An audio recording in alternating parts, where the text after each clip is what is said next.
हम देखेंगे क्विकली कुछ न्यूज़ के हेडलाइंस और कुछ न्यूज़। अब सबसे पहले तो हम समझना ये चाहेंगे कि जो न्यूज़ होती है उसमें आप देखेंगे हर बार अक्सर सिंपल प्रेजेंट टेंस में हेडलाइन दी गई होती है, जैसे as PM Modi again refers. अभी देखिए, रेफर यानी किसी के बारे में रेफरेंस करना, बात करना उसके बारे में, ये भी होता है। डॉक्टर जैसे रेफर करते हैं अपने को, वो एक रेफर हो गया, किसी का रेफरेंस देना। दूसरा ये रेफर है कि किसके बारे में बात करना, तो again refers to Rajya Sabha hurdle.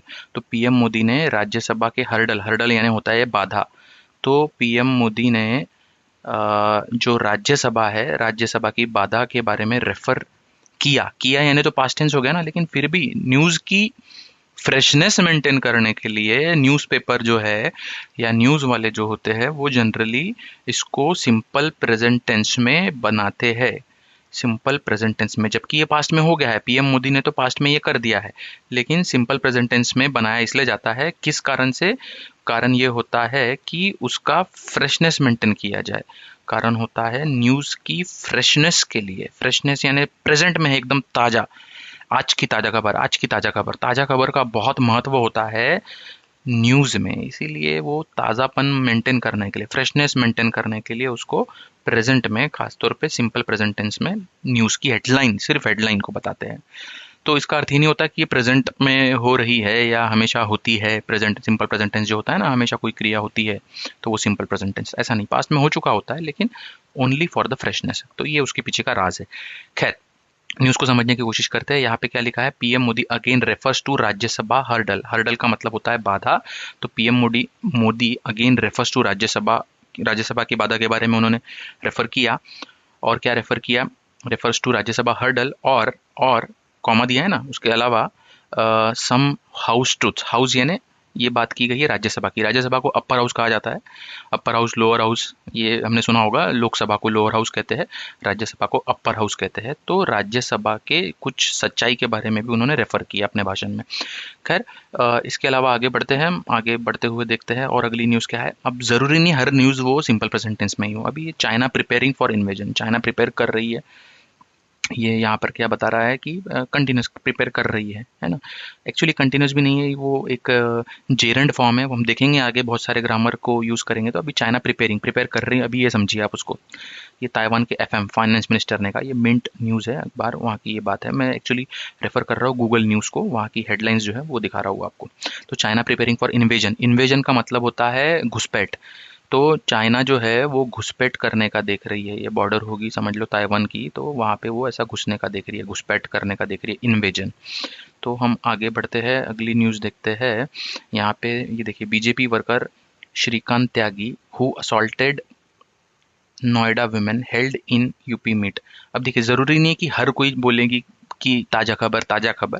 कोई बोलते जाने दो यार, वैसे ही हम बहुत बिकते हैं, सबको ज़रूरत नहीं होती, हर न्यूज़ नहीं होती सिंपल प्रेजेंट टेंस में। ये आपको मैं बताना चाह रहा था यहाँ पे। तो यहाँ पे आप देखेंगे कि ये नॉर्मल पास्ट में ही बताई गई है कि बीजेपी वर्कर श्रीकांत त्यागी, ये होगा शायद, ये मैं जानता नहीं हूँ उसे। Who assaulted Noida woman, Noida की एक औरत को जिसने असॉल्ट किया, छेड़छाड़ किया था, held in UP, Uttar Pradesh के मीरठ में पकड़ा गया। हेल्ड, देखिए पास्ट है ना ये, हेल्ड, होल्ड का पास्ट, होल्ड यानी पकड़ना, पकड़ा गया तो हेल्ड। तो ये पास्ट में बताया गया है। तो जरूरी नहीं कि हर न्यूज़ प्रेजेंट टेंस में हो, हर कोई नहीं चाहता फ्रेशनेस मेंटेन कराना, है ना। तो ज़रूरी नहीं, लेकिन मैक्सिमम लोग चाहते हैं कि आज की ताज़ा खबर, आज की ताज़ा खबर, इसलिए वो ताज़ापन मेंटेन कराने के लिए, फ्रेशनेस मेंटेन कराने के लिए प्रेजेंट टेंस में लिखते हैं। ये नहीं चाह रहा, है ना। खैर, तो इसमें कंफ्यूज नहीं हो जाना न्यूज़पेपर पढ़ते समय, इसीलिए मैं आपको ये बता रहा हूँ खास।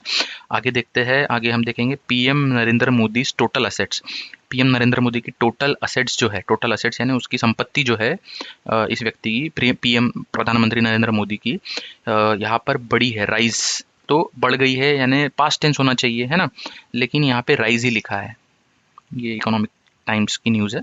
ये ताज़ा खबर मेंटेन करने के लिए, यहाँ पे फ्रेशनेस के लिए सिंपल प्रेजेंट टेंस में लिख रहे हैं। हालांकि क्या होना चाहिए था कि उनकी संपत्ति बड़ी, रोज होना चाहिए ना, रोज, राइज का पास्ट टेंस होता है रोज, लेकिन उन्होंने फ्रेशनेस के लिए राइज ही लिखा, सिंपल प्रेजेंट टेंस में लिखा। कितने? 26 लाख से लेके तो 2.23 करोड़, इतनी हो गई है उनकी संपत्ति। ठीक है, आगे बढ़ते हैं, आगे की न्यूज़ देखते हैं। आगे की न्यूज़ क्या है, ये न्यूज़ थोड़ी सी पढ़ लेंगे हम।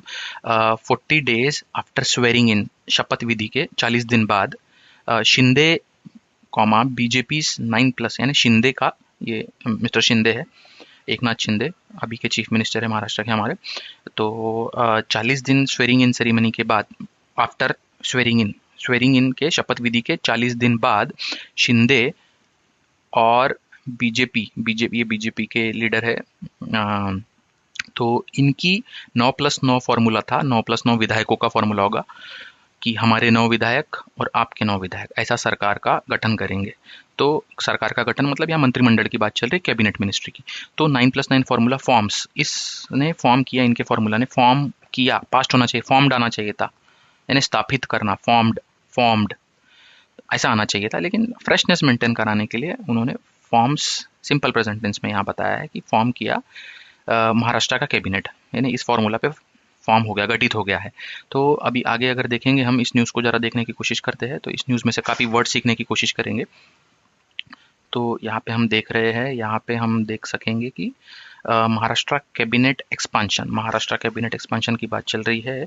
इसमें मल्टीपल मीटिंग्स टुक प्लेस, अभी ये सादे में आ गई है, फ्रेशनेस की बात नहीं है अंदर में, ये नॉर्मल अभी टेंस जो है उसमें बताएंगे कि भूतकाल में हो गई है ना, पास्ट में हो गई है। तो multiple meetings took place in Delhi ahead यानी पहले, ahead of the final expansion, आखिरी मंत्रिमंडल विस्तार के काफ़ी पहले ये मल्टीपल मीटिंग्स हुई थी, ये यहाँ पे बताया गया है। उसके बाद फिर आगे हम देखेंगे कि the Maharashtra cabinet for the last few weeks had just allow it to continue running. Okay, तो हम आते हैं यहाँ पे, the Maharashtra cabinet for the last few weeks, पिछले कुछ हफ्तों से हैड यानी थी उनके पास, हैड के बहुत सारे मतलब होते हैं, उसमें से यहाँ पे हैड होना पोजीशन कि महाराष्ट्र कैबिनेट में सिर्फ एकनाथ शिंदे और देवेंद्र फडणवीस थे, ठीक है। उसके बाद फिर आगे बढ़ के देख रहे हैं हम, after 40 days the Maharashtra cabinet expansion has finally taken place. Expansion 40 दिन के बाद, जब ये दोनों का मंत्री पद इन्होंने लिए थे, मुख्यमंत्री और उप मुख्यमंत्री, उसके 40 दिन बाद कैबिनेट एक्सपांशन जो है फाइनली टेकन प्लेस। देखिए हैज टेकन V3, ये हम देखेंगे परफेक्ट टेंस पढ़ते समय, अभी ज़्यादा तवज्जो मत दो, फाइनली ये हो गया है, ऐसा इतना समझ के चलो। टेंस जैसे जैसे पढ़ते जाएंगे वैसे वैसे समझेगा आपको, तो ये सारी चीज़ें इसीलिए टेंस पढ़ना बहुत ज़रूरी है कि हैज़ ही क्यों आया, टेक और टुक क्यों नहीं आया, तो ये टेंस से समझ में आता है। अभी के लिए ये समझो, न्यूज़ समझने के हिसाब से, टेंस समझने के बाद आपको बेहतर तरीके से समझ में आ जाएगा, इसलिए मेरे टेंस वाले वीडियोस भी आप लोग देखा करिए। तो यहाँ पर देखिए कि महाराष्ट्र कैबिनेट का expansion has finally taken place, हो गया है अमिड, बीच में मिड जैसे होता है ना, वैसे अमिड, इसके बीच में, किसके बीच में, अमिड द एकनाथ शिंदे और देवेंद्र फडणवीस बैलेंसिंग एक्ट। तो इनका एक बैलेंसिंग एक्ट था, एक्ट यानी वही आपस में इनका समझौता था कि बैलेंस करके रखेंगे, 9 तुम्हारे तो 9 हमारे, 9 का, ऐसा बैलेंसिंग इनका था। तो वैसे बैलेंसिंग एक्ट के बीच में फाइनली टेकन प्लेस हो गया क्या, तो एक्सपांशन, विस्तार। द डुओ, दोनों, दो लोग है ना, तो डुओ बोला है, द डुओ, दो लोगों के कॉम्बिनेशन को डुओ बोला जाता है। The Duo has held multiple meetings, रखे थे उन्होंने मल्टीपल मीटिंग्स। अब ये हैज के बाद V3 आया, होल्ड का हेल्ड, अब वो परफेक्ट टेंस पढ़ेंगे तब बहुत अच्छे से समझ में आएगा। अभी ये समझो, तो डुओ एज हेल्ड, दोनों ने रखे थे multiple meetings in Delhi over the last few weeks to hold, काय के लिए, टू होल्ड, टू के बाद देखो हमेशा V1 आता है, V1 होल्ड, टू के बाद हमेशा नॉर्मली जेरेंड आता है, वो डिफिकल्ट चीज़ें जो है ग्रामर की वो बाद में हम डिस्कस करेंगे, अभी इसके बारे में नहीं बता रहा हूँ, मैं गलती से लिख दिया, लेकिन अभी ये समझो ज़्यादातर टू के बाद V1 आता है, समझेंगे ग्रामर पढ़ते पढ़ते धीरे धीरे आगे। तो few weeks to hold discussions रखने के लिए उन्होंने मल्टीपल मीटिंग्स रखे थे विद द बीजेपी हाईकमांड से डिस्कस करने के लिए उन्होंने मल्टीपल मीटिंग्स रखे थे। अमिड स्पेकुलेशन, अब देखिए यहाँ पे वर्ड सीखिए, अमिड स्पेकुलेशन, अमिड यानी बीच में, किसके, तो स्पेकुलेशन यानी होता है अनुमान, स्पेकुलेशन जो चल रहा था over the distribution of portfolios. तो पोर्टफोलियो यानी वही मंत्रिमंडल, किसको कौन सा मिलेगा, किसको फाइनेंस का मिलेगा, किसको मिलेगा भाई सोशल जस्टिस का, तो अलग अलग जो पोर्टफोलियो होते हैं ना, ये पोर्टफोलियो की बात करें कि कौन सा मंत्री पद, कौन सा मंत्रिमंडल मिलेगा, तो उसका जो डिस्ट्रीब्यूशन है उसके बारे में जो अनुमान चल रहा था, उस अनुमान के चलते कि भाई इसको ये मिलेगा उसको ये मिलेगा, उसके चलते उन्होंने मल्टीपल मीटिंग्स रखे थे दिल्ली में। ठीक है, तो चलो आगे बढ़ते हैं। ये यहाँ समझने की कोशिश की, वर्ड्स हमने सीखे थोड़े से और आगे बढ़े। टोटल ऑफ 18 मिनिस्टर्स, देखिए समझिए यहाँ पे total of 18 minister, 18 ministers, 9 legislators. Legislator का मतलब होता है विधायक, एमएलए। तो 9 लेजिस्लेटर्स फ्रॉम ईच साइड, नौ हर एक साइड से वर स्worn इन, शपथ लिए उन्होंने। तो कैसे है वो, कौन है, 9 हर तरीके से, हर तरफ से, यानी कि देखो एक कौन सा हुआ, एक हुआ बीजेपी का, ठीक है, और दूसरा हुआ शिंदे कैंप का। तो ईच साइड यहाँ बोला है ना कि 9 लेजिस्लेटर्स फ्रॉम ईच साइड, 9 दोनों साइड से, एक बीजेपी से एक शिंदे कैंप से। तो उनके नाम क्या क्या है, उन्होंने वर स्वॉन इन, स्वेर का थर्ड फॉर्म होता है स्वॉन। ठीक है, तो ये पैसिव वॉइस में है, हम पढ़ेंगे आगे, मैं बता रहा हूँ बस अभी आपको इंडिकेशन दे रहा हूँ ये समझाने के लिए कि आगे हमको ग्रामर पढ़ना कितना ज़रूरी है बहुत अच्छे तरीके से पकड़ आने में। तो खैर ये ग्रामर तो हम पढ़ेंगे, अभी ये समझो कि उन्होंने 9 लोगों ने शपथ लिए है, बीजेपी के 9 और शिंदे कैंप के 9। कौन है वो लोग, सुधीर मुनगट्टीवार, बीजेपी से बता रहा हूँ मैं, चंद्रकांत पाटिल, गिरीश महाजन, राधा कृष्णा विखे पाटिल, विजय कुमार गवित, रविंद्र चौहान, मंगल प्रभात लोधा, अतुल सावे, सुरेश खाड़े, इन्होंने ओथ लिए, शपथ लिए, टुक ओथ।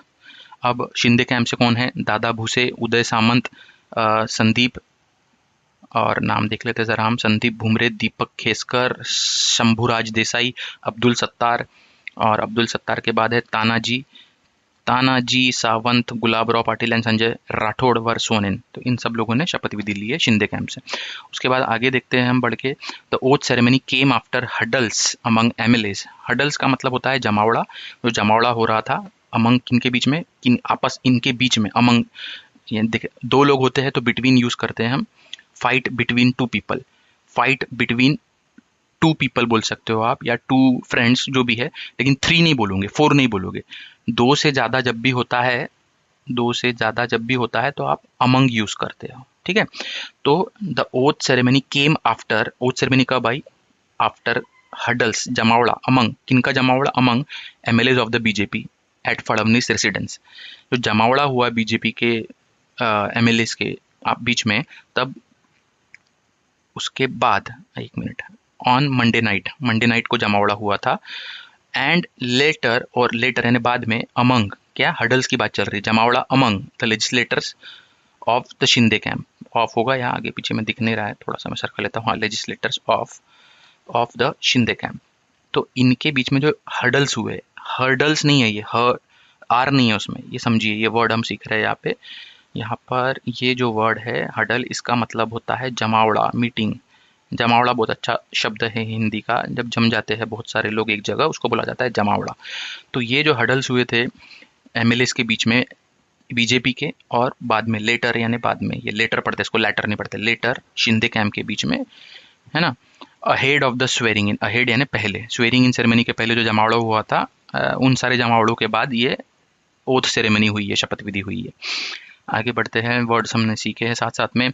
द अपोजिशन पार्टी की बात चल रही है यहाँ पे, अपोजिशन हैड बीन अटैकिंग, देखिए हैड बीन, हैज बीन क्यों नहीं आया, हैड बीन क्यों आया, ये सब हमको past perfect tense, past perfect continuous tense वगैरह पढ़ेंगे, इसलिए टेंस पढ़ना बहुत जरूरी है, तब समझ में आएगा। खैर अभी आगे बढ़ते समझते हुए, टेंस पढ़ेंगे तब समझेंगे। और तो the opposition had been attacking the government, opposition करते आ रही थी गवर्नमेंट को अटैक, ओवर द डिले, काय के लिए, delay in induction of the council of ministers, ministers के जो इंडक्शन है शुरुआत जो है उसका, मंत्रिमंडल विस्तार वगैरह है, वो डिले होते जा रहा था, उसीलिए ये अपोजिशन हमेशा अटैक करते आ रही थी। कब, after Shinde's revolt against Uddhav Thackeray. Revolt का मतलब होता है रिवोल्ट, बंड मराठी में बोलते हैं, और हिंदी में हम उसे कहते हैं विद्रोह। तो विद्रोह जो किया था शिंदे ने उद्धव ठाकरे के अगेंस्ट में, उसके बाद अपोजिशन जो है had been attacking the government को अटैक कर रही थी कि भाई तुम डिले क्यों कर रहे हो इतना मिनिस्टर्स के काउंसिल के लिए, है ना।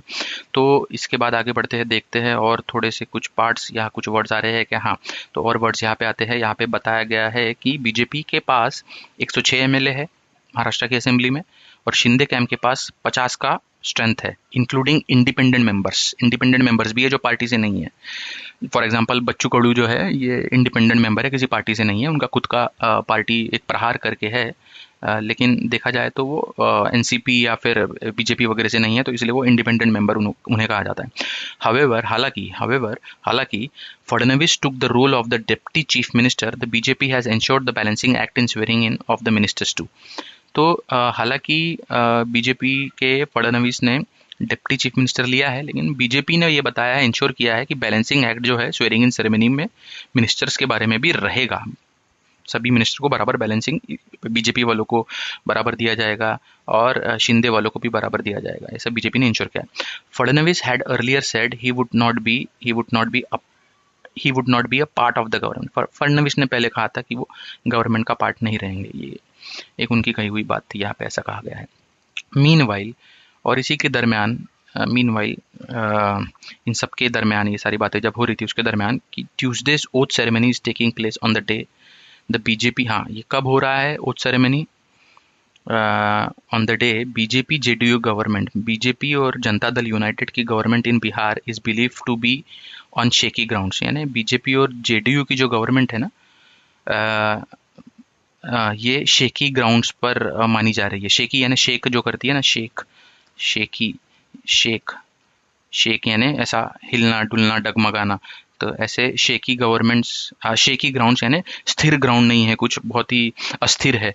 अस्थिर ग्राउंड पर यानी अस्थिर तरीके से ये इनकी गवर्नमेंट मानी जा रही है कि अस्थिरता है काफ़ी बीजेपी और जेडीयू के इसमें, ये उसका अर्थ हुआ। तो समझने की बात यहाँ यही थी कि हमको कहीं यूज़ करना है कि कोई चीज़ स्थिर नहीं है, जैसे कि बीजेपी जेडीयू की गवर्नमेंट जो बिहार में है वो स्थिर नहीं है, वो ऐसा माना जा रहा है कि बहुत वो अस्थिरता दिखा रही है, तो हम कहेंगे कि BJP JDU government in Bihar is believe to be on shaky grounds. समझिए ये फ्रेज को, ठीक है।